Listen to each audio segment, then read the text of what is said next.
Thank you so much for this lovely introduction. So as you said, I'm working at Simpress as a senior software engineer, and today we're going to talk about cloud in general, and we're going to focus on Amazon Web Services, AWS. Why the cloud is important nowadays? It's because it helps you build and deploy your application much faster compared to what we had before, so traditional infrastructure. AWS has a history of about 10 years in this area of cloud, and it's one of the industry leaders along with Microsoft Azure. And we at Simpress, we have been working with AWS for more than 2 years already. So we kind of have the experience to say what's working, what's not working. But today we're going to focus more on a high level overview of AWS services, and we're going to focus on a really specific ones. AWS provides infrastructure as a service. So if you think about previous infrastructure, we had to plan in advance our application and our requirements. I mean, I'm talking about hardware requirements for our application. So if you build your application, you had to consider in advance how many users you're going to have actually for your application. So you have to request like this many cores or this many gigabytes of RAM, and this is and so on. In cloud, everything scales. So that is the broad topic for today. Let's go and see the agenda. So we're going to go into a brief introduction to AWS to see the advantages and disadvantages of AWS. Then we're going to see what are the services in AWS in the console. We're going to talk about DevOps within AWS world and designing AWS infrastructure in CloudFormation, continuous integration and continuous deployments, AWS SDKs, and finally a really nice book from AWS called AWS Well-Architected Framework, which has a couple of guidelines and principles, and we'll see about that later. So let's get started. So there are a couple of advantages to AWS and a couple of disadvantages. I would say that AWS provides IaaS and PaaS services. From IaaS perspective, you can see that they have computing services such as EC2 or load balancing. Then they have storage services. I will name here S3 and Glacier and so on. But from PaaS perspective, so platform as a service, they provide Elastic Beanstalk and Lambda. So for Elastic Beanstalk, it's actually lots of things are managed by AWS, and so you don't have to worry about scaling, about managing alerts, and so on. And for Lambda, you don't have any infrastructure to manage at all, so you just don't care about that. You just deploy your code and it should work. Another great advantage of cloud is actually scalability, and this is the main selling point for AWS because it just works. So as I said earlier, if you have your application, then you have to plan in advance how many users you're going to have, so you have to know how many machines you're going to use, how much storage you need, and what kind of database you need. In AWS, if you have today 10 users and tomorrow you have 1,000, then tomorrow 1 million is not going to be a problem. Then another great advantage of AWS is the cost. So if you're, let's say, a startup or even a smaller company, you have to build your data center. That costs a lot of money, like thousands and thousands of dollars. And also you have to plan in advance. You have to have people that take care of it, maintenance costs and so on. While in AWS, you just pay for what you use. So if today you're going to use 2 machines and some 10 gigabytes of S3 storage, that's okay. And tomorrow, if you just want to cut the project, that's okay. You don't have to pay so much. Then you have the great support and maintenance from AWS, because being such a great and good company, they have lots of people that are willing to help you and to get you on board. So that's great from their side. Then you have flexibility, reliability, and security. So as I said, if you need, today your service is really simple and doesn't have many users. and tomorrow it grows fantastically because, I don't know, some really great website writes about you. You have the option to scale up or scale down if that's the case. Then it's extremely reliable. So let's say, hardware breaks every time, now and again. You don't really have this problem because it's self-healing. So if your machine goes down, you just get an alert from AWS. You have to, if you're using Elastic Beanstalk, you don't have to do anything because it will replace itself. If you're using EC2, just EC2s, you just have to replace that machine with something else. But you don't have to worry about actual physical hardware.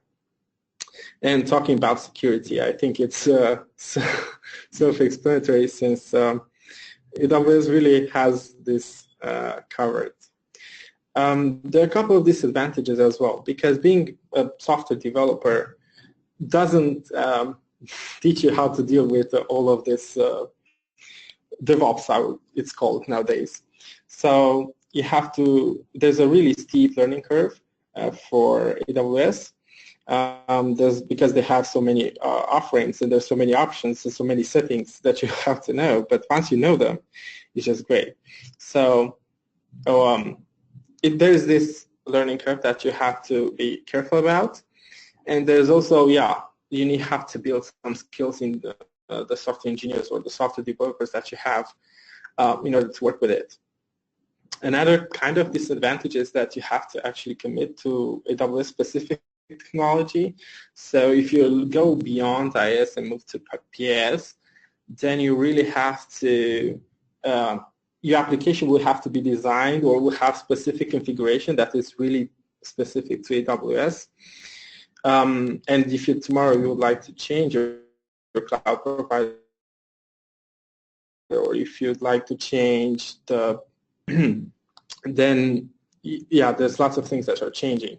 So you're learning lots of things that are specific to AWS, but you also have scripts and so on that are specific to AWS. Let's go to list a couple of AWS services, and afterwards I'm just going to log into AWS console and show them exactly how they work and how they look like. So for computing, we have EC2s, which are essentially virtual machines. I guess most people have worked with VPSs and so on. S3 is just flexible storage. Now S3 is made for kind of general purpose storage. There's another choice from them, which is called Glacier. Glacier is a rather cheap option of storage, but only if you're not going to retrieve the data from there very often. So something like backups would work to store there, but not files that you'd use day to day. In the section of computing, it also includes ALBs, which are load balancers. Then you have a couple of database options. So you have RDS, which are relational databases, and the options that you have there are Aurora, Oracle databases, SQL Server, and so on. But they also have a NoSQL database, which is DynamoDB. Now you have things that are really useful in terms of infrastructure as code. So CloudFormation is one of these things. And they allow you to use a designer, a user-friendly designer, to design kind of your infrastructure. So traditionally you would think you have, I have to do VMs and then I need to connect them by a load balancer and then some DNS and then some databases and so on. You can actually design that and export that as a JSON and then apply some scripting on top of it, and you'll just have it and you can reuse it over and over again, which is something really great. Then they provide IAM roles and users, which are configured for access management. So let's say you have a service that is deployed on some machines. You can define security policies, let's say, for these machines to only access other S3 services, but not database and so on. So that's useful from this side. Another thing that you can configure in IAM is actually credentials for CLI / Elastic Beanstalk CLI and SDKs. Then you have Lambda, which is serverless architecture. There's some controversy around this Lambda because it's there's some drawbacks to it. But if you have really small things, you can run it there without a problem. And you don't have to worry about any infrastructure at all. No VMs, no storage, no nothing. And then you have Route 53, which is a DNS management service from AWS. And they provide a really simple interface to manage your domain. Let's see some of these services, how they look like. So here we have the AWS console. You see I'm logged in as my user already. Then you have regions. So about regions, there are about 10 or 15, and they're more building right now. They have really good coverage around the globe, except Africa, some Middle East, and some Asia. So if you go to my blog, I have actually a nice picture of it, and you'll see what they have already. We're going to build the next data centers, and where there's basically no coverage. So from your perspective, if most of your users are located in Europe or the US or most of Asia, you should be fine, but there's some regions that are not exactly covered. So the drawback to that is that, let's say if your users are located in South America or Africa, they will experience some really bad latencies. So back to the console, we have here the services. Of course, there's so many things here, but I'm just going to focus on the main things. And not even for those main things I can go into all the details because the time doesn't allow, but for sure there'll be future sessions on it. So let's go with EC2. So EC2 are basically virtual machines. If I'm to create an instance of it, we'll see a couple of options that I have to fill in. So first of all, I have to choose my operating system. I have many choices here. I can go from Linux, and all distributions of Linux are probably available, to Windows, all kinds of Windows, whether you need also you need IIS or you need something with SQL Server or just basic Windows Server. You can choose whatever you want, and that's okay. There's a marketplace operating system which provide you ready-made services. For instance, you have some CentOS stuff and some other kind of services. Some of them are free, some of them are paid. It's just have a look around and see what you need. Back to choosing the operating system, I'm just going to choose something really basic to see all the options that I have. So now I have instance types. There are many options. There are instance types tailored toward computing or towards storage or towards database and so on. You see there are really many options. Some of them have SSD, some of them don't. You can configure that later as well. You see some of them are memory optimized, GPU, compute optimized, and so on. Just choose whatever you need. I'm just going to use something. Now you can choose a number of instances that you'd like to launch right away. Just choose something, networking. So let's talk a little bit about networking. AWS provides networking services as well. They are basically a VPC, which is short for Virtual Private Cloud. And there you can configure your network facilities. And you can have the network itself, you can split it into subnets and so on. And they provide a really cool service, which is called AWS Direct Connect, which means that you can connect, let's say, from your company data center or your network directly to AWS, bypassing the internet service provider. So, and that's a fiber link from 1 to 10 gigabytes per second. So that's really fast because you just don't deal with all this internet routing. You just connect there to their data center, which is great. So I'm just going to use something. Of course, now you can set whether your instance is going to be available on the internet or just not. Maybe you'll have some backend services towards your main application that are behind your main application and don't want to expose that on the internet. So I'm just going to use disable. That's what I was talking about, IAM roles. Here you can actually configure whether this instance has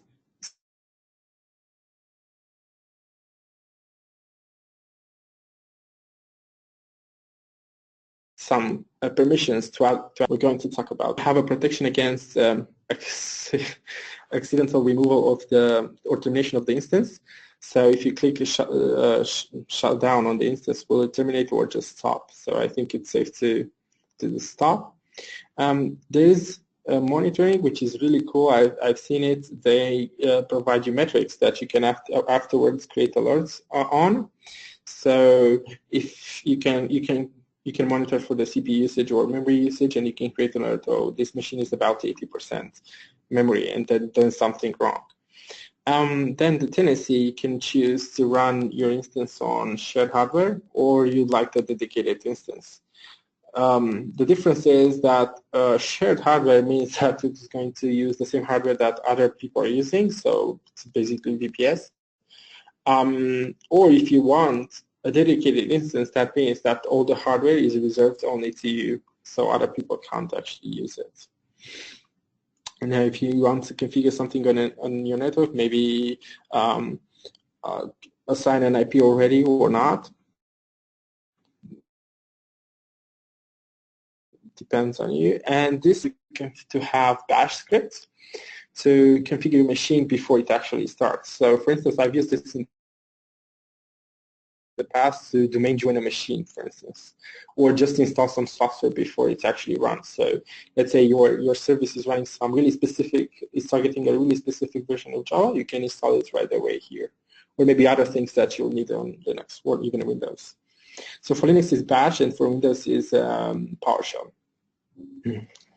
Now if you talk about storage, you can have a couple of options, whether you need magnetic, which is the old kind of technology, whether you need SSD. And for SSD, you have two options.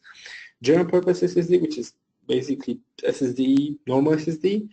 Then you have provision IOPS SSD. So if your application is really hard drive intensive, like writes a lot of data on the hard drive and then reads them, you may want to go with these options, because you can then specify the number of I/O operations per second that the hardware can actually have.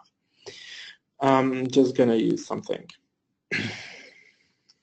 Now you can tag your machine. So we're going to talk a little bit about tags later as well. But basically, you can say what is the name of this instance, what is actually the environment, and so on, just so that you can search later afterwards. So if you give, like, I don't know, and they're key value pairs. So it's, if you give like name and then you say my instance, you can actually search afterwards very quickly for it. And that's helpful if you have hundreds of instances and so on. So security groups. So security groups work similar to a firewall. So you can define rules here that will tell the firewall whether you have, or whether you or other people have access to an instance. So for instance, by default, I have SSH port open 22. That means that, and yeah, 000 means that it's open to everyone, so that you can actually log into the instance. But you can define all kind of rules, whether you need HTTP access on these machines or not, whether you need RDP or you need some database port, and so on. So it's really configurable, but think of it as a firewall. Yeah, let me do this one. So this is our first instance. We can, it warns us, of course, that our security group is open to the world, because I didn't configure any specific IP, so it was 000. And we can launch it. When we launch it, we have this prompt which tells us how you're going to log in on this machine.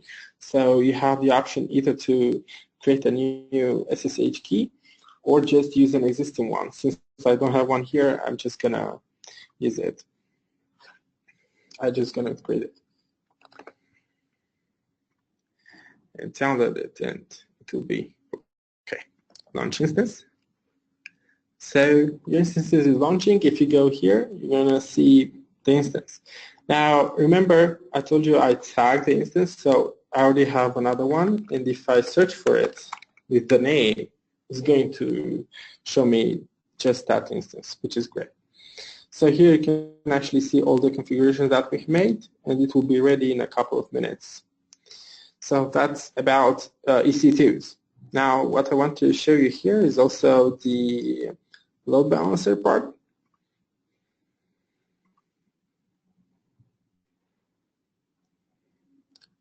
So load balancers, if you didn't know, they're basically routers. They're routing user requests to specific machines. So that one machine is not overloaded with so many requests, right? So if you're like Facebook or Google, you would like to have good response time. So we can create a load balancer for our application. We just give it a name. I don't know, my load balancer.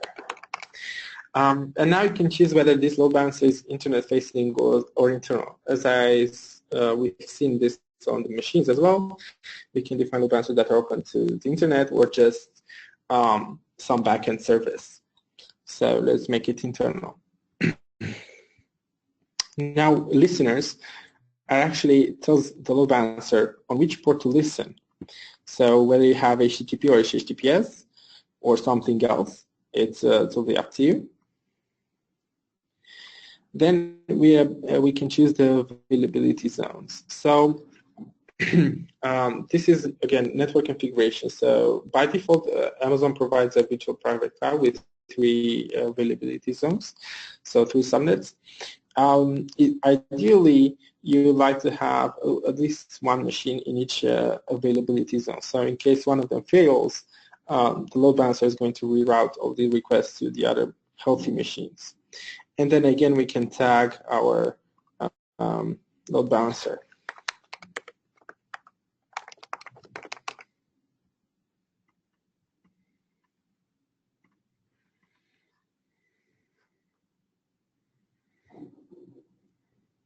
I need to make it public, I think.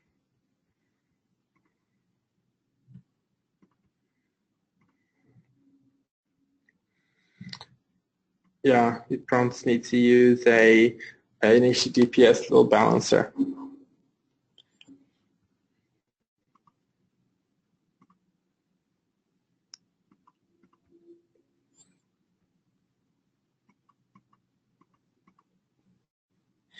Afterwards, if you choose an HTTPS load balancer, you should provide the certificate for your domain. So people, when they go to your URL, will actually see that this is a verified and trusted domain.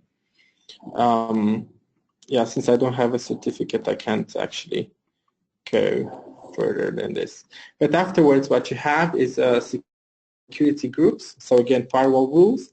And afterwards, the routing. So basically, where are all these requests from the load balancer going to which, on which port and which protocol to the machines, and also to which actually machines. And afterwards, you're all set. Let's go back to services. We have, I was talking about S3 service.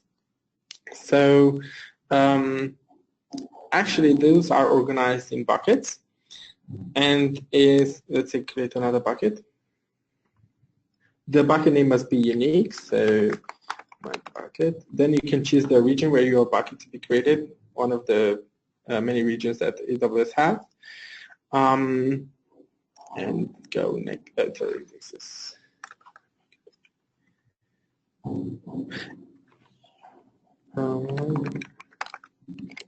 Let's try this one. Lovely. And then we can set a couple of properties to this one, whether we want versioning, so it works a little bit like Git, whether we want access logs, or just tag our bucket. Then you can define permissions, who can read, who can write to this bucket. I'm just going to create it. And inside a bucket, you can actually create folders. They're not folders in traditional sense like you think of in Windows. They're just ways to organize the data around. So inside a bucket, you don't want to have all the files, but rather kind of containers for your, let's say, upload files. And in upload files, like to have another folder called media, and then images, sounds, whatever. And inside of it, you can actually upload your files. So yeah, this is S3. There are, of course, as I said, permissions that you can give and other things, but that's basically really simple storage service. That's actually then where the name comes from. It's S3, it's simple storage service. And then we have database options. So I was talking about SQL databases and NoSQL databases. For SQL databases, we have RDS. And we have a couple of options. Aurora, which is Amazon's implementation of MySQL. Then we have MySQL, MariaDB, Postgre, Oracle, and SQL Server. So there are many options. Let's just go with Postgre. Whether your environment is dev or test or production, there are some optimizations that they do for production. Yeah. Then you have version of the Postgre or MySQL, whatever you're going to use, then the instance types again, and there are different instance types for EC2 and different instance types for database. Multi-availability zones deployment, as I said, it's really important that in case one of the zones fails, you just have replication on other zones so that you're up all the time. Now, whether you need what kind of SSD you need, IOPS, and so on, then, of course, the master user and passwords is going to use TP and then SA password. Then you can configure things, security groups. That's just something that already exists.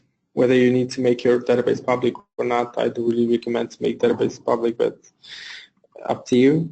Database ports and backup retention policy. So how many days you're going to store the backups? It's I think up to 60 days, 35. Yeah, 35 days. You can choose backup windows. So let's say you can do it at 3 a.m. in the morning automatically. So that's the beauty of AWS. It does actually infrastructure as a service. It does everything automatically. You don't have to have sysadmins to do all of these things for you. You can even do upgrades at certain times. So after you're done with this one, you're just going to launch the instance.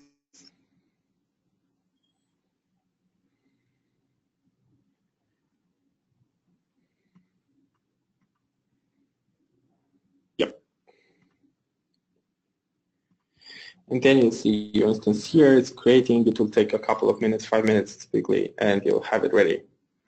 And let's go back. Actually, I want to talk about a little bit about these things. So you actually have here monitoring. So you can see how your database is performing. So it's somebody that's running really something really not performant query in your database. You'll see it here that the CPU is going spiking and the memory is spiking as well. Also about IOPS. Our operations.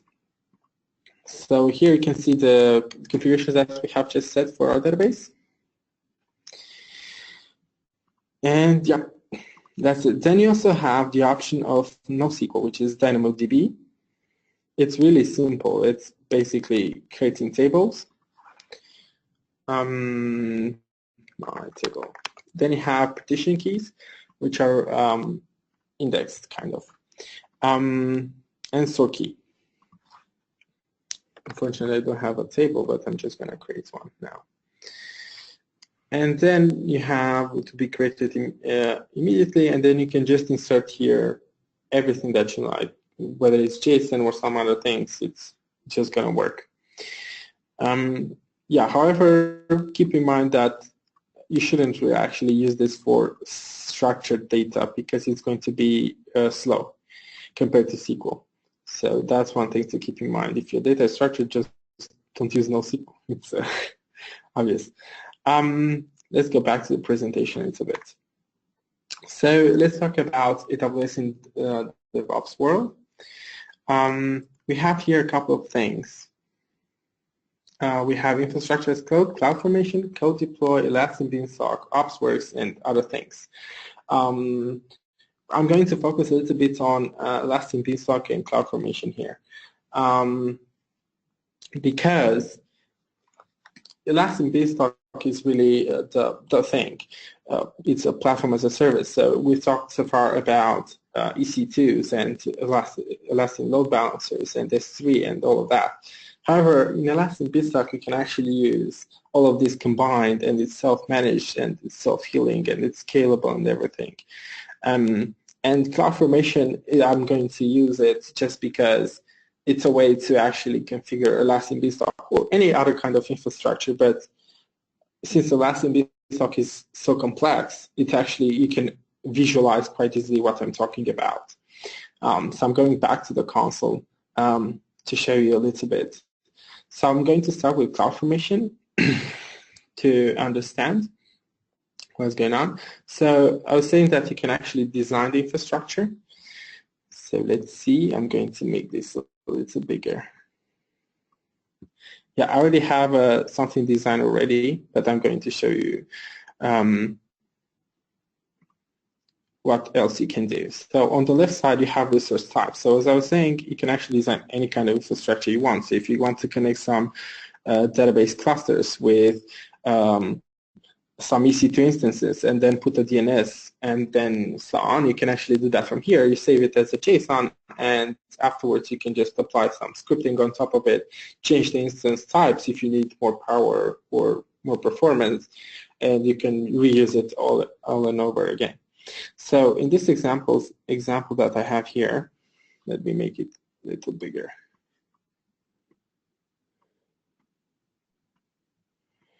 Yeah, I have a couple of things.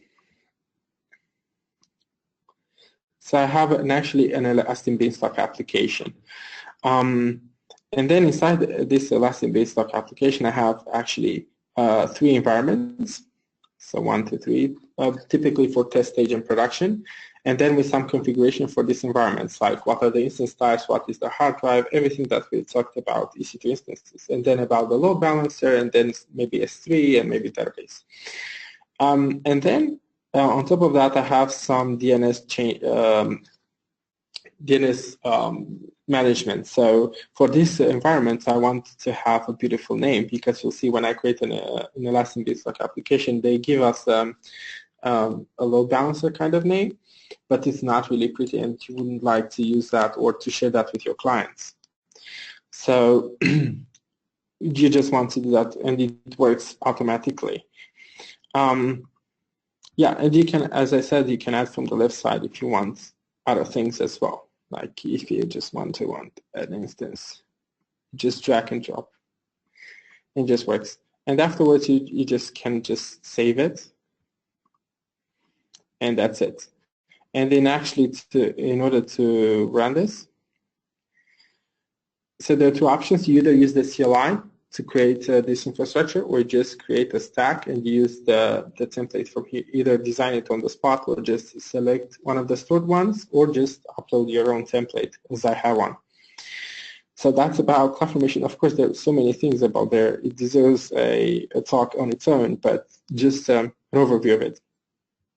And then a little bit about Elastic Beanstalk.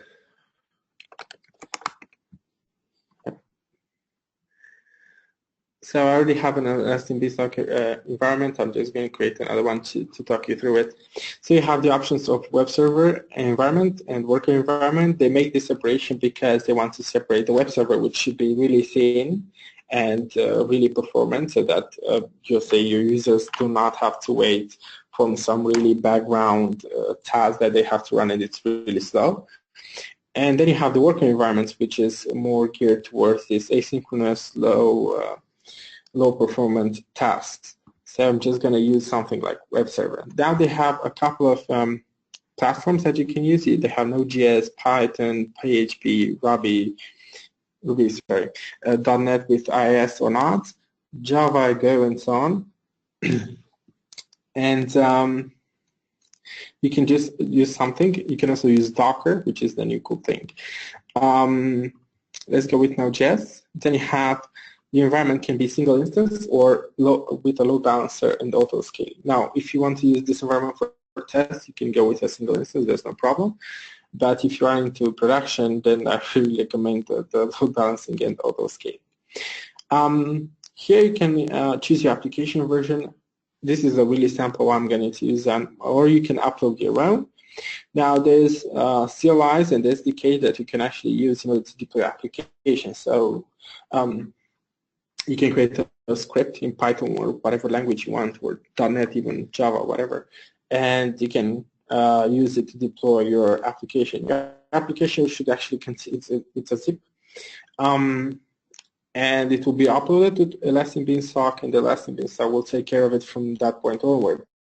It means that it will deploy to your machines and make sure that everything is working.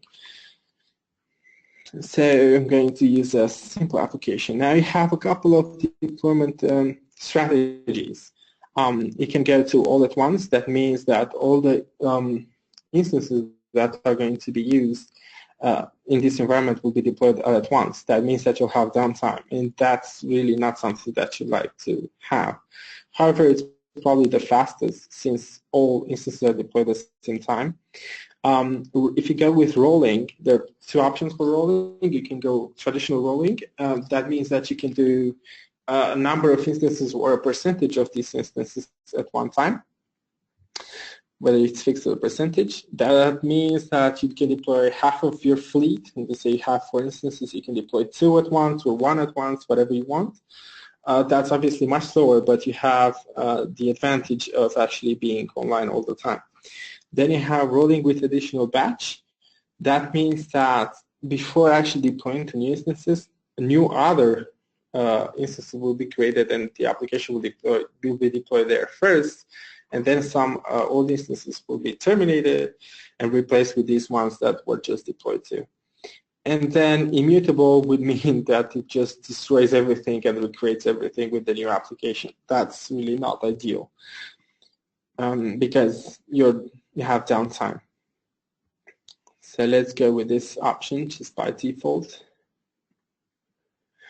Now you ask you to give an environment name. I really recommend something like my app then dash environments like test or state or production. Just so that it's very easy to identify what kind of things that you are running into this one.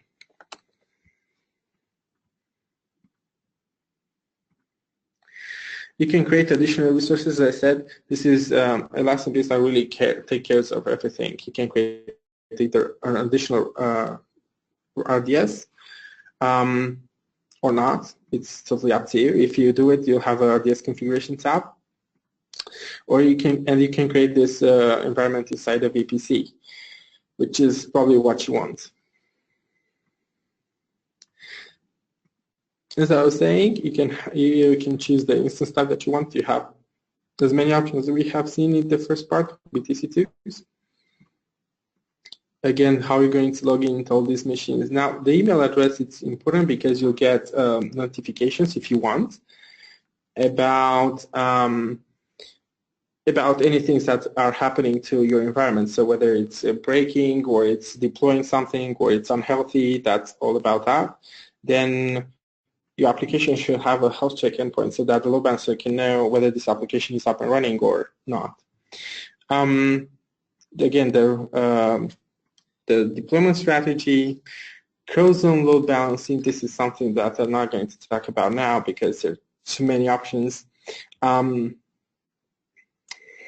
reporting, you can have enhanced and basic. That means you have more logs in order to debug if something goes wrong. And then the hard drive for that instance, whether you want magnetic, general purpose, SSD, or just really high performance SSD. I want to have here. Oops. Next. Tagging for your Elastic Beanstalk environment. Then you can choose the network configuration. So choose your VPC, then all the subnets that you want.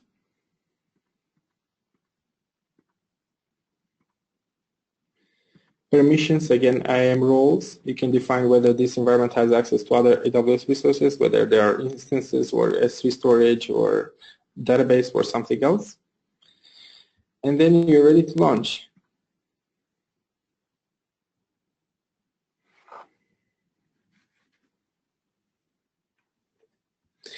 As I already have another environment, let's take a look at it while that one is starting. So you see this how the environment looks like. You have the health of the environment looks okay, the application and the version that is running on, and the platform. You have then the configuration that we just have set, like scaling rules. And the scaling is really important because you can define how many instances you'll have to have at minimum, at maximum, and what are the triggers. Whether your trigger is based on network, whether it's on latency, on the how many requests you get per second, or you're just scaling on time, like you know that it's Black Friday and on this date you'll have to scale up by 5 machines, so it's really cool. That's about configuration, instances, everything that we set. And what's cool is that all this configuration can actually be set in CloudFormation. So you don't have to do, like, if you want to create 3 environments or for 5 applications, you don't have to do this click, and over again. You just design it once in CloudFormation and you can reuse it from there. You can retrieve the logs without actually logging into the machines. It's whether the last 100 lines or the full logs, last 100 lines, it's going to be an S3. If you do the full logs, you'll get an archive with all the logs from that machine. And health, you'll see all your instances, which are what are the status. Then you have monitoring, which is kind of cool because they have lots of metrics that you can take a look at. Where is the CPU, but you also get like, if you go to the load balancer, you'll see like requests per second, backend errors, 500 and request count and all these kind of things. Then you can actually create alarms. As I said, whether on these metrics, like CPU is really high, you should get an alarm something is going on, or you have thousands and thousands of requests that you don't expect. Maybe somebody is trying to hack into your service. There are many things. Manage updates, again, you can perform upgrades if you want at a certain given time. And then you see all the events that have happened in this environment, whether it's scaling up, whether it's the environment went out because of some error or something else, and of course the tags. Yeah, so Elastic Business really provides like everything is managed for you. All you have to care, that's what is called PS. All you have to care about is your application, and you actually don't have to do all this visual stuff. There's SDKs and the CLI that you can actually use. So if you install that on your computer and it works for Windows, Mac, or Linux, you just can interact with all this programmatically. You don't have to do all this clicking. That's why I wanted to show you a little bit the CloudFormation thing, because once you have it designed there, you can use that JSON with some scripting on top of it if you want to change the configuration and create as many environments as you have. And of course, as I said, you're just paying for what you have, and if you're one day just not happy with this, you just terminate it. And yeah, that's where you stop paying.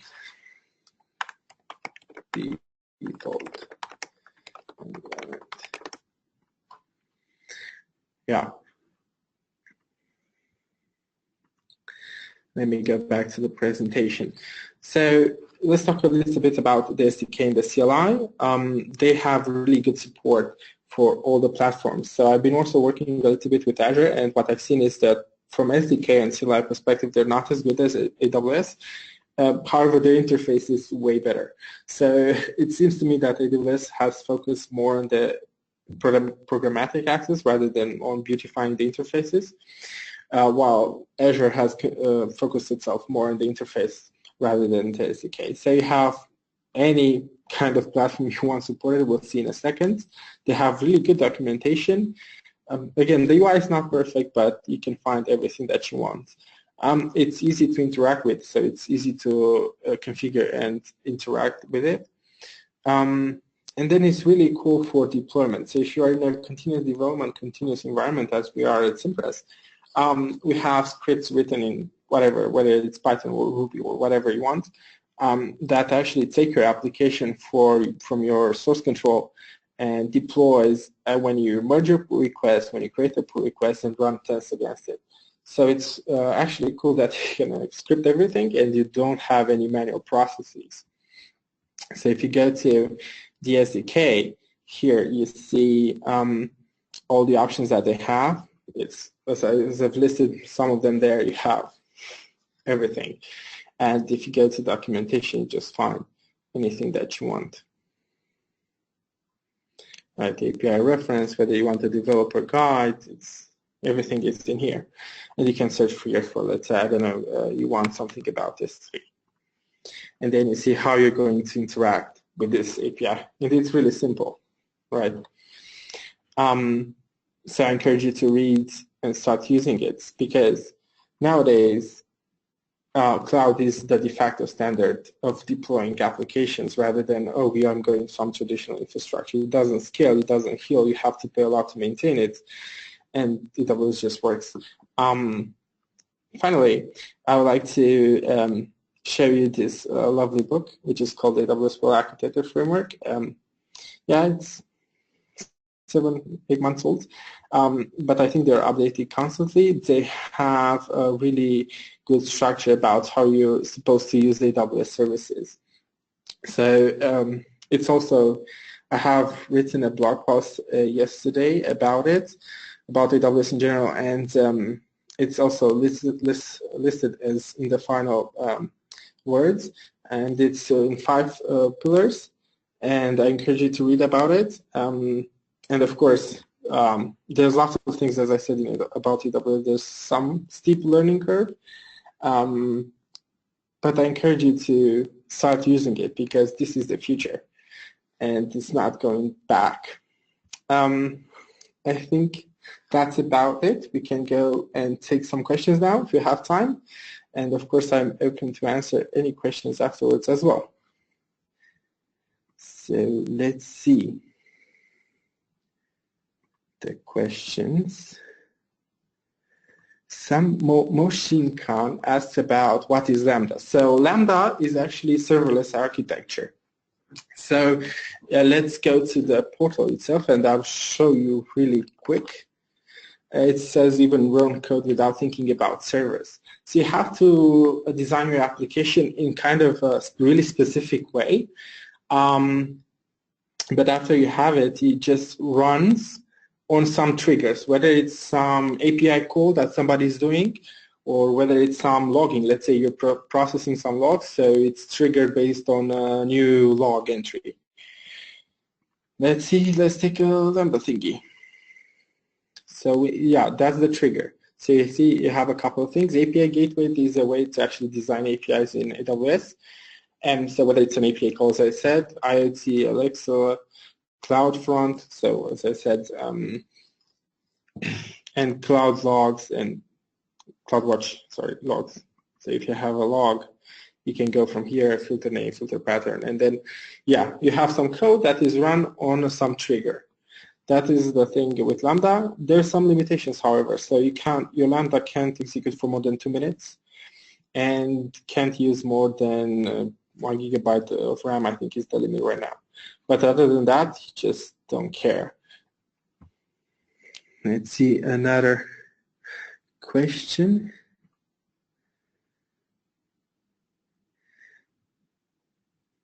I see a question from Kamlesh Parmar. So he asked about what about security and cyber attack. So there are a couple of things here. Even we use AWS quite extensively. In my team, we have hundreds of machines at the moment. And there was some outage at some point where AWS had an attack on their DNS servers, and we were out for half an hour, I think.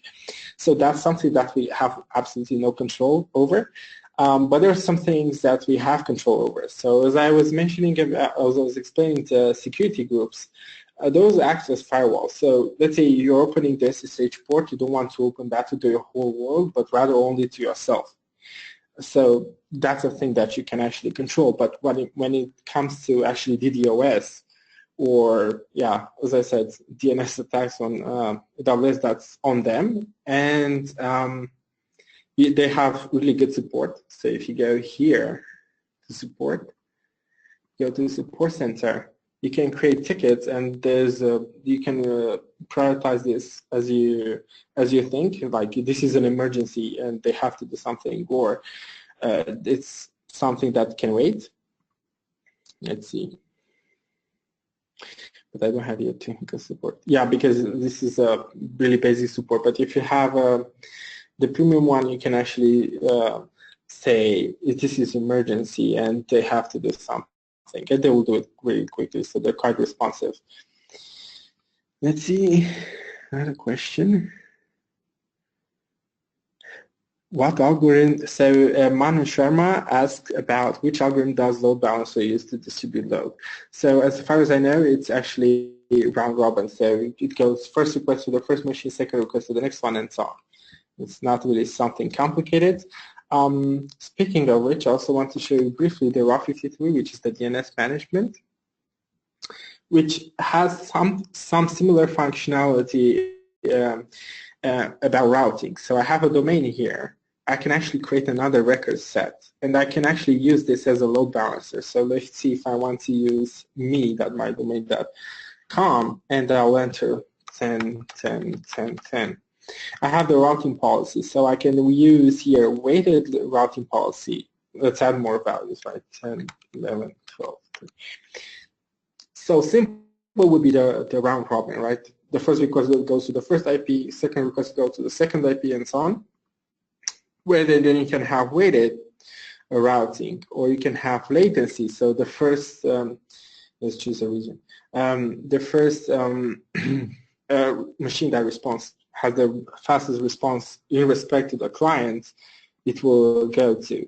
Then failover and geolocation. But then again, this is more like DNS rather than load balancer. The load balancer itself uses simple routing. Other questions? Wow, so many questions.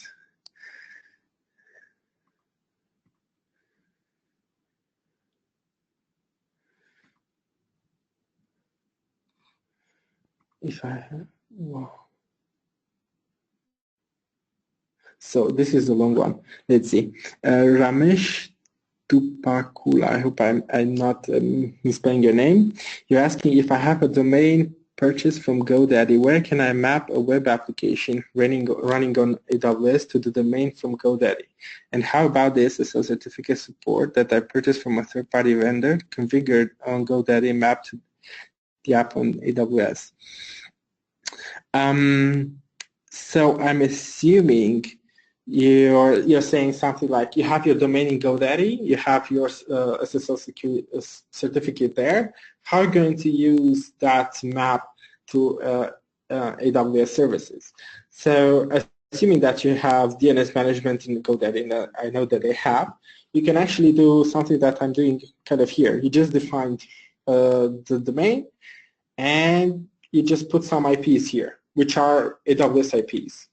So EC2 instances if you want, or just a load balancer. You can also use CNAME or any kind of other type of domain record. That's about how you connect a domain with some AWS services. Now you also mentioned about certificates. So AWS also has a service about certificates. It's called Certificate Manager under Security, Identity, and Compliance. And here you can actually import certificates if you want. So if you have a domain, you can just import a certificate. And this is the body, the private key, and in the chain if you have it. If you don't, that's okay. So yeah, I hope that answers your questions. If not, write me an email. Let's see. Wow, nice question. Rakvendra Singh asks, what is the difference between AWS and Azure, or Azure?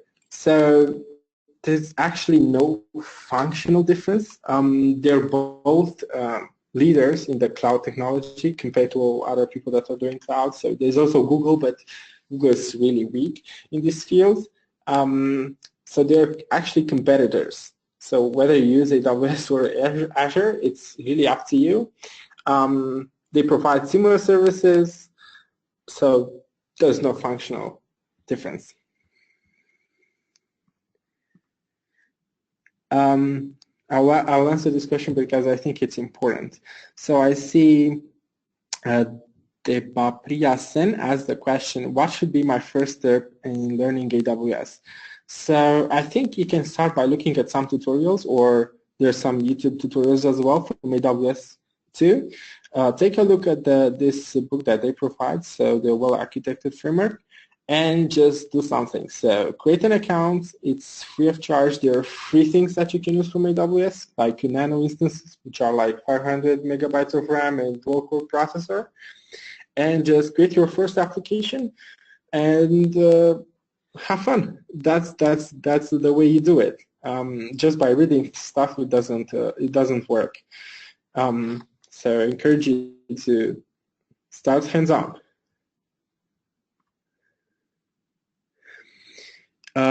This question, Shashank Shekhar asked the question, is AWS free to use for developers? Any license required? So there's some free tier stuff. So if you go, for instance, to EC2, there's some stuff that you can use free of charge. So let me quickly launch an instance. If I use Ubuntu, which tells me free tier eligible, so I can choose that. And when I choose the instance types, it says that this one is actually free. But if you go to more powerful stuff, of course it's not free. And you're going to get a bill at the end of the month. But it's rather cheap. So there's a way, if you search on Google, they have a service to actually estimate the cost that you were going to get if you use certain services. So you can configure there some S3 services, some EC2 services, you get the estimate cost that you have at the end of the month. So it's not free, but to play around, there's some free tiers that you can actually choose. Vinay Machamraj asked the question whether AWS is UI-based configuration, or we can use AWS APIs to build your own configuration. So as I said, for general AWS stuff, and Elastic Beanstalk CLI as well, and SDKs. So you can access all of these resources programmatically. You don't have to interact with the UI as well. I especially don't like it very much, so I prefer using all of these tools that they provide. And they have really good documentation on it too.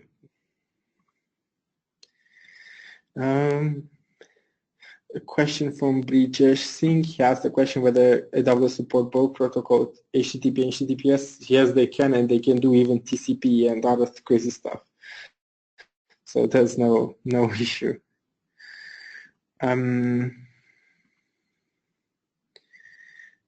Wow. Mohammed Isam asked the question, I'm totally new to the cloud. Initially, I need to study any programming language, especially for AWS. No, actually, you can probably use even C++ or assembly if you want. It doesn't really matter. They have, nowadays, when they started, of course, they have very, very limited options, but nowadays they have options for almost every language that you need. Let's see. Oops.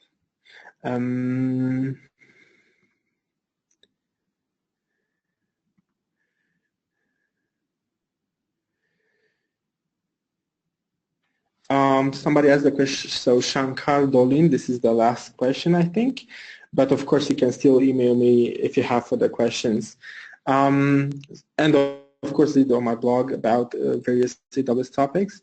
So he asked the question, I have an EC2 instance running in my account. If I want to configure CloudWatch to monitor this instance, will be discharged separately? So it depends. There is basic monitoring, which is free of charge. So that comes basically with the instance. But if you want enhanced monitoring, which is more detailed, you have to pay for it as well. As I said, if you search, if you search on the internet, you'll find a cost estimate service for everything related to AWS. So yeah, thank you so much for attending this lovely session. Probably, as I said, many of these services deserve a session on their own, so maybe there will be something about that in the future. And don't hesitate to ask me questions via email. Thank you.